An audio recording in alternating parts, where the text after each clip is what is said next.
오늘 함께 은혜 나누실 말씀은 누가복음 13장 25절부터 30절 말씀입니다. 누가복음 13장 25절부터 30절 말씀 함께 합독하시겠습니다. 집 주인이 일어나 문을 한번 닫은 후에 너희가 밖에 서서 문을 두드리며 주여 열어 주소서 하면 저가 대답하여 가로되 나는 너희가 어디로서 온 자인지 알지 못하노라 하리니 그때 너희가 말하되 우리는 주 앞에서 먹고 마셨으며 주는 또한 우리 길거리에서 가르치셨나이다 하나 저가 너희에게 일러 가로되 나는 너희가 어디로서 왔는지 알지 못하노라 행악하는 모든 자들아 나를 떠나가라 하리라. 너희가 아브라함과 이삭과 야곱과 모든 선지자는 하나님 나라에 있고 오직 너희는 밖에 쫓겨난 것을 볼 때에 거기서 슬피 울며 이를 갈미 있으리라. 사람들이 동서남북으로부터 와서 하나님의 나라 잔치에 참석하리니 보라 나중된 자로서 먼저 될 자도 있고 먼저 된 자로서 나중될 자도 있느니라 하시더라. 아멘. 예, 바로 앞서 24절에 좁은 문으로 들어가기를 힘쓰라 이렇게 말씀하셨습니다. 주님께서는 하나님의 나라 천국에 들어가는 것이 이렇게 좁은 문으로 들어가는 것과 같다. 그 길이 넓지 않고 굉장히 좁고 그리고 또 가는 사람도 적다 이렇게 말씀하시면서 그 좁은 문으로 들어가는 것도 굉장히 힘든 일인데 그 좁은 문이 마냥 열려 있는 것이 아니다. 언젠가는 닫혀버린다.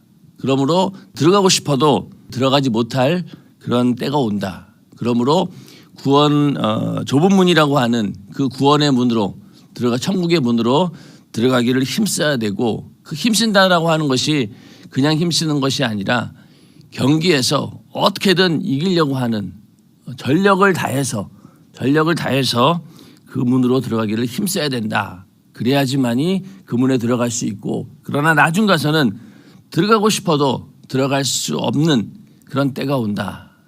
그렇게 얘기하시면서 이제 주님께서 이 땅에 오시는 그 재림의 때를 말씀하시면서 그때 이렇게 좁은 문으로 들어가지 못하는 그런 기회마저 박탈되는 그때가 올 것이다라고 예수님은 말씀하고 있습니다. 그러면서 그 얘기를 하시면서 곧장 비유를 들어서 오늘 읽으신 25절부터 30절의 말씀을 쭉 이어오신 겁니다.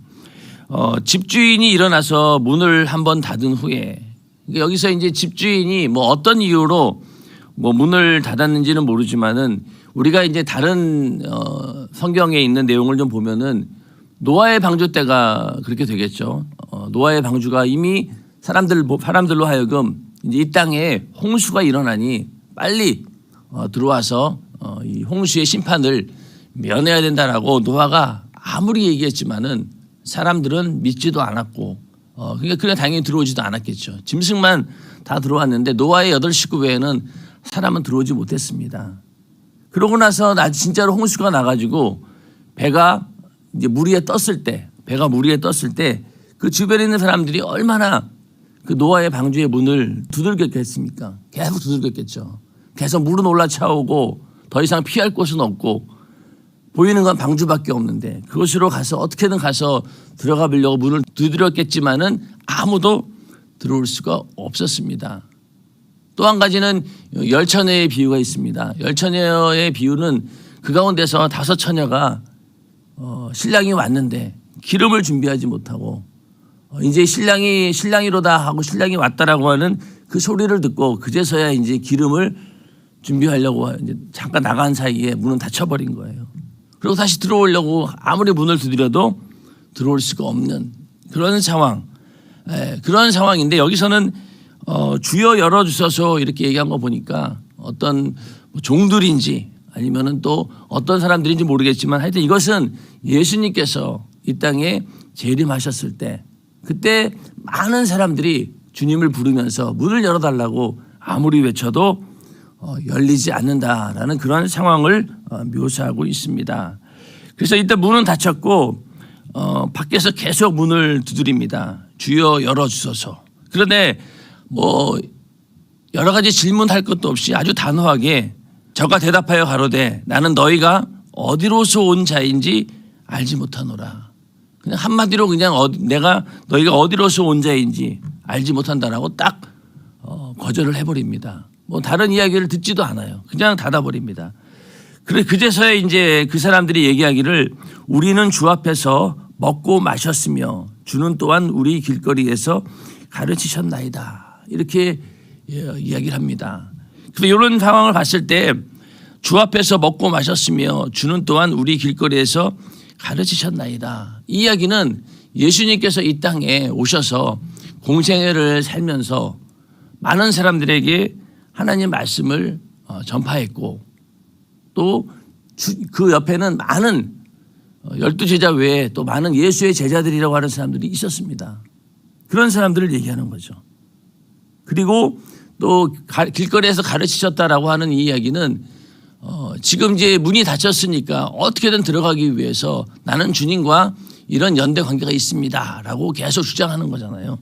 그러면은 그 서기관과 바리새인들의 입장에서도 만약에 지금 문이 닫혔어요. 내가 이 구원에서 떨어져 나간 것을 발견했다라고 했을 때 문을 두드리면서 이런 얘기를 한 거죠.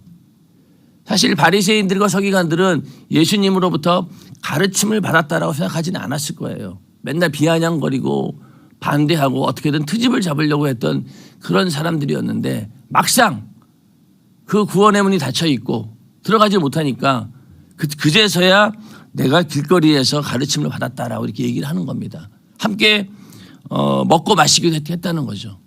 바리새인들과 예수님께서 식사했던 그런 장면들이 많이 나옵니다. 그러면서 그제서야 이제 내가 주님과 함께 먹고 마시지 않았느냐.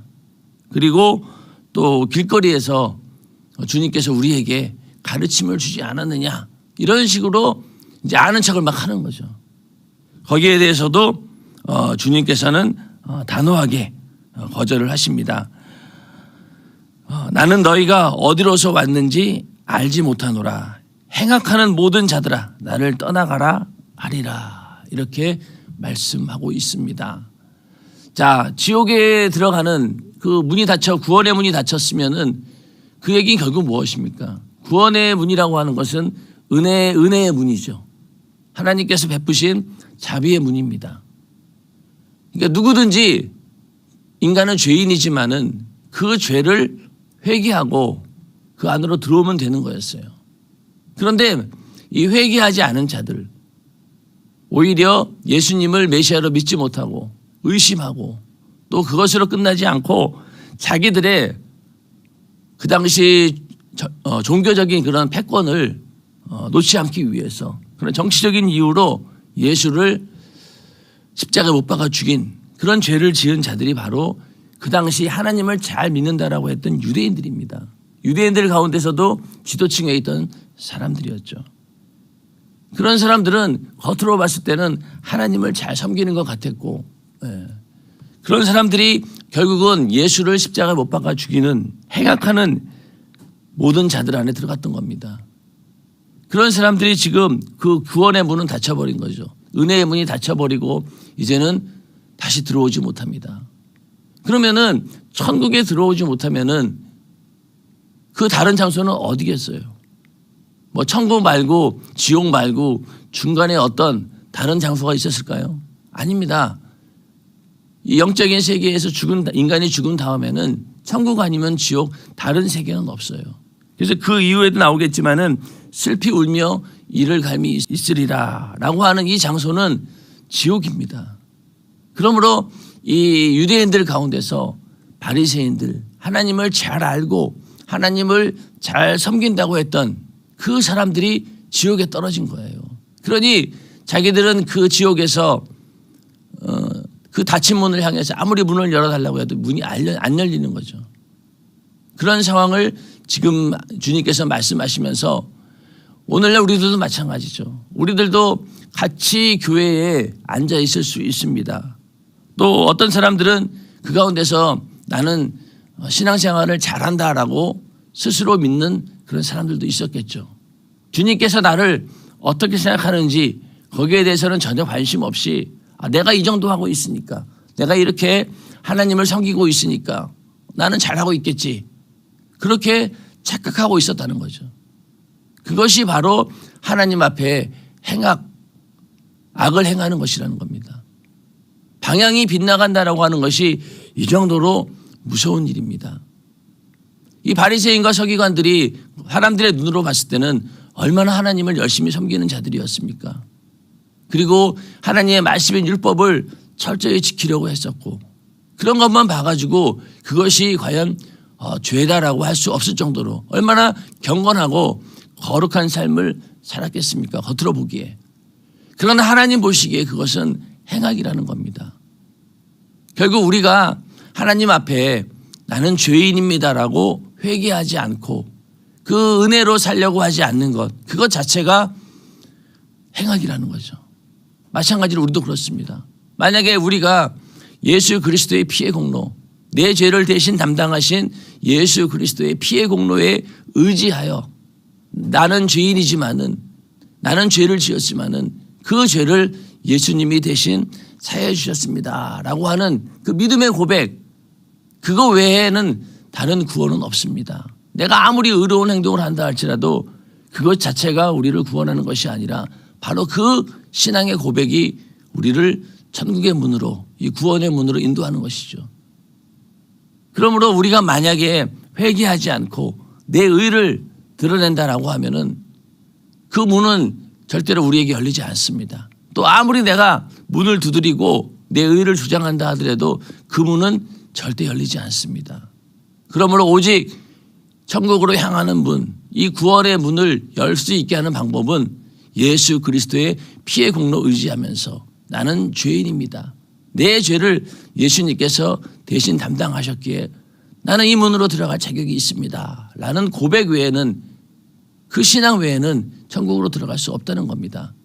물론 우리가 그런 신앙의 고백을 한 이후에 내가 받은 그 은혜가 감사하니 나는 이제 지옥에서 나와 천국으로 인도함 받은 자니 그 은혜가 너무 감사해서 주를 위해서 죽도록 충성하며 또 내가 신앙생활 열심히 하는 이 모든 것들이 이제 좁은 문으로 들어가면서 그 좁은 문에 들어가서 거기서 어떻게든 버티려고 하는 그런 어떤 일들은 있을 수 있겠지만은 그 문 자체로 들어가는, 천국으로 들어가는, 예수에게로 가는 그 문은 오직 예수 그리스도의 피의 공로, 그거 외에는 들어갈 수 없다는 겁니다. 그 좁은 문으로 일단 들어가 놓고도 많은 사람들이 가는 사람들이 너무 없네, 이 길이 너무 협착하네, 결국 거기서 다시 돌이켜가지고 넓은 길로 가는 그런 사람도 있겠죠. 그러나 오늘 읽으신 이 본문 가운데 예수님께서 이 땅에 오셨을 때 많은 사람들이 똑같이 이 바리새인과 서기관들처럼 나는 하나님을 잘 믿는 줄 알았는데, 잘 섬기는 줄 알았는데, 그러나 그 문으로 들어갈 수 있는 기회조차 열리지 않았다는 겁니다. 주님이 재림하시는 그 심판의 때에 왔을 때 이것이 극명하게 나타나게 될 것이다 라는 것을 말씀하고 있습니다. 똑같은 이야기가 마태복음 7장에도 나오는데, 여기서는 이제 21절에 나더러 주여 주여 하는 자마다 천국에 다 들어갈 것이 아니요 다만 하늘에 계신 내 아버지의 뜻대로 행하는 자라야 들어가리라, 이렇게 말씀하고 있죠. 그래서 그날에 많은 사람이 나더러 이르되 주여 주여 우리가 주의 이름으로 선지자 노릇하며 주의 이름으로 귀신을 쫓아내며 주의 이름으로 많은 권능을 행치 아니하였나이까, 이렇게 좀 더 구체적으로 언급을 하고 있습니다. 그러니 많은 사람들이 주의 이름으로 선지자 노릇도 하고 또 귀신도 쫓아내고 권능까지 행했다라고 하는 것은 이 바리새인과 서기관들 그 이상으로 주님과 함께했던 그런 제자들도 포함되어 있었다는 것이죠. 12제자가 최종적으로 남았지만은 70인의 전도단도 있었죠. 그 사람들의 능력을 줘서 귀신을 쫓아내고 병을 고치고 예수가 행했던 능력을 행하던 그런 제자들도 있었습니다. 그런 자들도 그 문으로 들어오지 못하고 쫓겨날 수 있다라고 이렇게 예수님께서는 말씀하고 있습니다. 그래서 행악하는 자들은 이렇게 그 안으로 그 문으로 들어오지 못한다. 결국 그 얘기는 뭐냐? 하나님의 뜻대로 행하는 자여야지만이 이 천국 문으로, 이 구원의 문으로 들어올 수 있다라고 이렇게 마태복음에도 동일하게 말씀을 하고 있습니다. 그래서 이 방향이라고 하는 게 중요한 거죠. 신앙의 방향이. 아무리 열심히 한들 그 방향이 잘못돼 버리면은 이것은 엄청난 결과를 가져오는 거죠. 천국 아니면 지옥이냐. 주님께 버림받는 그런 최악의 순간이 다가온다는 겁니다. 활을 쏠 때도 아무리 온 힘을 기울이고 정말로 정신을 집중해서 화살을 쏘긴 쐈는데 옆에 있는 사람 관역에 맞춘다라고 하면은 내가 아무리 힘들어서 쏘건 또 그것이 정중앙에 맞았건 내 표적이 아니니까 그 무효가 되는 겁니다. 그런 것처럼 우리의 신앙도 아무리 내가 열심히 한다고 하더라도 방향이 잘못되어 버리면은 예수 그리스도라고 하는 그 방향이 잘못되어 버리면은 우리의 모든 수고가 다 물거품처럼 모래성처럼 다 무너져 버리는 겁니다. 오히려 예수 안 믿는 사람들이 그 사람들이야 원래부터 예수를 안 믿으니 그냥 아무것도 모르고 그냥 인생 그냥 적당하게 살다가 자기 맘대로 살다가 죽어서 지옥 가면은 뭐 그거 어떡하겠어요. 그런데 문제는 뭐냐? 예수 잘 믿는다라고 하면서 하나님을 잘 섬긴다라고 하면서 온갖 죄악이 가득하고 뭐 교회에 있을 때만 그냥 그리스도인이지 예수 믿는 사람이지 밖에 나가면은 세상 사람들하고 전혀 다를 바가 없는 그런 삶을 살아가는 사람들, 하나의 종교적인 행위로 그냥 교회에 다니는 사람들. 또 어떤 사람이 있겠어요? 자기 의가 충만해가지고 끊임없이 교회에 와서 많은 사람들을 시험 들게 만들고 계속해서 마귀 역사가 하는 일만 하면서 교회를 흐트러뜨리고 분쟁 가운데 몰아넣고 그런 사람이 있다라고 하면 그 사람도 결국은 이런 꼴을 당한다는 거죠. 그러므로 우리는 세상에 있을 때나 교회 안에 있을 때나 예수 믿는 사람으로서 어디를 봐도 야, 저 사람은 예수 믿는 사람이구나 라는 그런 모습이 나와야 된다는 겁니다. 사람들에게 그렇게 보이는 것도 중요하겠지만 더 중요한 것은 하나님 보시기에 그 중심이 어디에 있느냐, 이것이 제일로 중요한 일입니다. 안 그러면 이 문이 닫혀버린다는 거예요. 주님께서 외면하신다는 겁니다. 말은 들어보지만은 그 대답이라고 하는 것이 너희는 들어올 자격이 없다는 거예요. 내가 너를 알지 못한다는 거예요. 어디로서 온 자인지 알지 못하노라. 이렇게 너무나 단호하게 얘기하는, 대할 수밖에 없는 그때가 온다는 것입니다. 자, 지옥에서 얼마나 많은 사람들이 외치고 막 난리를 치겠어요. 제발 저를 좀 꺼내주세요. 꺼내주세요. 내가 여기 온 것 자체가 이해가 안 되는 사람들도 있겠죠. 아까 같은 그런 사람들. 하나님을 잘 섬긴다라고 하면서 또 예수를 잘 믿는다라고 하면서도 그냥 교회만 왔다 갔다 하는 그런 종교인들. 또 자기 의에 충만한 그런 바리새인과 같은 그런 사람들. 오직 예수의 피의 공로로 구원받을 수 있는데 그 외에 다른 것으로도 구원받을 수 있다라고 다른 복음을 믿었던 그런 사람들. 외식했던 사람들. 이런 사람들은 막 억울하지 않겠어요. 내가 누구보다도 많이 헌금도 내고 내가 누구보다도 열심히 충성도 하고 한때는 그렇게 했는데 나에게 왜 이럴 수가 있습니까? 라고 원망하지 않았겠습니까? 그 원망의 소리가 지옥에서 막 울려 퍼졌겠죠. 그러나 거기는 하나님의 은혜가 전혀 미치지 않는 곳입니다. 미치지 않는 게 아니라 하나님께서 아예 외면해 버리신 그런 곳이기 때문에 전혀 구원의 길은 없습니다. 다 완전 문이 닫혀버린 거예요. 오직 원망과 후회밖에 없는 거죠. 처음에는 그냥 원망도 있고 하나님을 향해서 안타까움도 있었겠죠. 그러나 그것이 좌절되었음을 알고 그것이 도저히 불가능한 일임을 알았을 때부터는요, 악이 받치는 거예요. 오히려 더. 그러니까 그 지옥에 있는 사람들이 뭐 회개하겠습니까? 돌이킬까요? 그것도 잠깐이겠죠. 시간이 지나면 지날수록 오히려 하나님을 원망하며 저주하며 더 악이 받쳐가지고 그 악한 근성이 드러나게 되는. 그러니 지옥에는 정말로 마귀와 함께 있을 수밖에 없는 그런 장소라는 거죠. 왜? 희망이 없으니까. 나올 수 있는 확률이 만약에 조금이라도 있다라고 하면은 뭐 1000만분의 1만 있다 하더라도 그 시간을 기다렸겠죠. 그러나 그것조차 도저히 미치지 않는 곳이다라고 했을 때는 어떻게 하겠어요? 그냥 절망 그것을 끝나는 거 아니라 그때부터 더 사람의 마음은 악해지게 되어 있는 겁니다.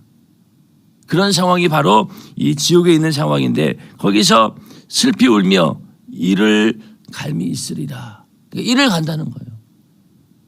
자, 슬피 우는 것은 내가 어쩌다가 이렇게 되었을까라고 하는 그런 뉘우침도 있었겠죠. 그러나 그 다음부터 이를 가는 거예요. 물론 슬피 울며 이를 간다는 것 자체가 이제 그런 것들이 다 감정이 섞여져 있는 거죠. 오히려 점점 나중 가서는 이를 가면서 자기를 저주하고 더 나가서 하나님을 원망하고 저주하는 것이 끊임없는 것이 바로 이 지옥의 현실입니다.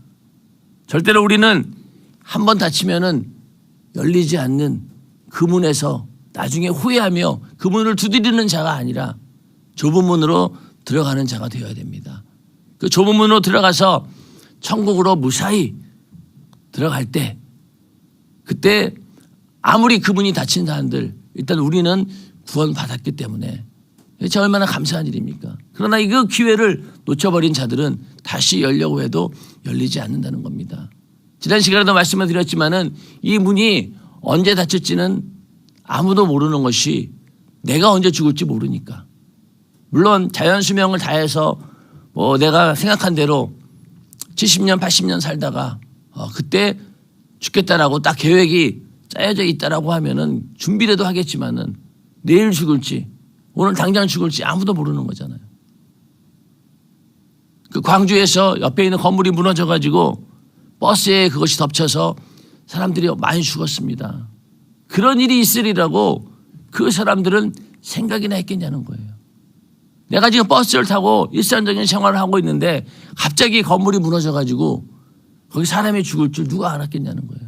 그런 것처럼 우리 인생의 종말은 언제 올지 모른다는 겁니다. 예수님께서 이 땅에 오시는 그 우주적인 종말은 뭐 우리가 그것을 생각하면서 아직은 아니야라고 나름 판단할 수 있겠지만은 그러나 우리의 종말은 어떻게 알아요? 내가 만약에 죽어버렸는데 예수님이 그 이후로 온들 방법은 단 하나밖에 없죠. 예수님이 그 땅에 오셨을 때 첫째 부활에 참여하기 위해서는 내가 그 믿음을 가지고 있어야 된다는 거예요. 그런 신부의 자격을 가지고 있어야 된다는 겁니다. 그러면 그때 주님께서 이 땅에 재림하실 때 무덤에 있는 자들이 먼저 일어난다고 했으니 무덤 가운데 들림받을 수 있는 그런 믿음이 있는 자들이 먼저 일어나겠죠. 그때 그러기 위해서 우리는 그냥 내 인생에 주어진 시간에서 최선을 다하는 겁니다. 이 구원의 문이 닫혀지지 않도록 그 기회가 있을 때 우리는 최선을 다해서 하나님 뜻대로 살아야 되는 것이죠. 만약에 그 주님이 재림하셨을 때 들림받지 못한다라고 하면은 그 무덤 속에서 천년왕국이 지나고 오랫동안 있다가 나중에 하나님께서 모든 사람들을 심판하실 때 다시 한번 또 천국과 지옥으로 완전히 갈라지겠죠.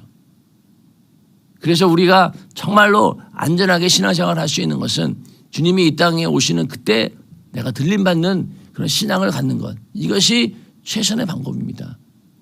그걸 기준으로 해놓고 우리가 신앙생활을 해야지 절대로 이런 비참한 일이 없다는 겁니다. 자, 그래서 이 사람들에게 이제 계속해서 주님께서 말씀하시기를 이제 행악하는 모든 자들아 나를 떠나가라 하리라. 그리고 너희가 아브라함과 이삭과 야곱과 모든 선지자는 하나님 나라에 있고 오직 너희는 밖에 쫓겨난 것을 볼 때에 거기서 슬피 울며 이를 갈미 있으리라. 자, 아브라함, 이삭, 야곱, 그 이스라엘의 어떤 믿음의 조상이라고 하는 그런 사람들이죠. 아브라함, 이삭, 야곱. 그 외에 모든 선지자가 하나님 나라에 다 있는데 너희들은 없다는 거예요. 너희들은 밖에서 쫓겨난다는 겁니다. 왜냐하면은 예전부터 그 예수님 당시 바리새인과 서기관 같은 그런 사람들이 이런 그 선지자들을 많이 죽였잖아요. 의로운 선지자들을. 하나님께서 보낸 선지자들을 막 죽이기도 하고 핍박하기도 했습니다. 그런 자들은 못 들어온다는 거예요. 오직 너희는 밖에 쫓겨난 것을 볼 때에 거기서 슬피 울며 이를 감이 있으리라. 이 장소가 어디겠냐는 거예요. 천국에 이런 장소가 있을까요? 슬피 울며 이를 가는 장소? 그럼 천국이 아니죠. 근데 많은 사람들은 이 말씀을 가지고 그래도 하나님 앞에 함께 먹고 마시기도 했고 가르침도 받은 그런 사람들이고 또 아까 그 마태복음에 있는 그 말씀대로 하면은 선지자 노릇도 하고 병도 고치고 귀신도 쫓았던 예수님의 제자라고 보였던 그런 사람들인데 그런 사람들을 지옥 보내겠냐고. 그래도 지옥은 아니고 천국과 지옥 중간 사이에서 있다가 다시 기회를 주지 않겠느냐. 그렇게 오해하는 사람도 있습니다. 그건 인간적인 생각이죠. 그러나 전혀 여지가 없다라고 하는 것을 우리는 오늘 읽으신 말씀을 통해서 분명히 볼 수가 있습니다. 우리는 절대로 이렇게 지옥에서 슬피 울며 이를 가는 자가 아니라 천국에서 영원히 주님을 찬양하는 그런 자가 되기를 주님의 이름으로 축원합니다. 그러면서 29절에 사람들이 동서남북으로부터 와서 하나님 나라 잔치에 참석하리니, 자, 이 얘기는 뭐냐? 유대인들에게만 하나님의 복음이 전해진 게 아니란 얘기죠.